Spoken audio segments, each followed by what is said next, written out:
Hi, I'm Suhaimi, and in this episode of Spice Singapore, we're going to come face to face with the original Spice Girl and find out what gives Singapore her flavor.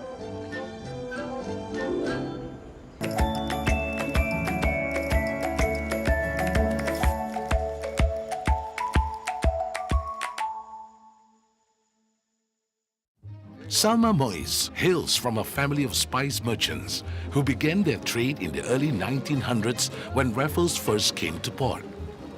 I grew up here. Our offices were by the river. And we used to see loading and unloading by the river and stored in the warehouses that used to line along the river. These were warehouses at one time. Wow! And you know, when I came with my husband to inspect what he called his goods, which could be pepper, cloves, cinnamon, star aniseed, you know, there were just mountains of them. And they were being sorted, graded, packed into gunny bags, and then loaded back onto the boats that used to ply down the river. Salma is a tour guide who began specialized tours in Singapore 23 years ago. Her favorite tour, which she still conducts today, is her Spice Tour, which begins at the Spice Gardens in Fort Canning Hill. We came out with bespoke tours because we wanted to do something extra special rather than Sentosa Bird Park for second-timers and third-timers. And the first one of which was the Spice Tour, because Singapore was founded being on the route of the spice trade. This garden is a replica of Singapore's first botanical garden. The layout is similar to what was here 200 years ago as part of Sir Stamford Raffles' experiment to grow spices here. Today, you can find about 100 species of spices here. One of the first things that we see here is the ginger plant. Now, the ginger is as old as history. It's the oldest spice in the world. This was used to cure meats. It's also used for perfumes, it's used for cosmetics, not only to enhance food. And a goldmine of food ingredients has got to be Tikka Market, a haven of spice for any kind of cuisine. Here is where Singapore's mixed cultures truly connect through cuisine and language. May I have some fish curry masala, please? So you just have to ask, and he goes around and take a little bit of this, a little bit of that, and then finally,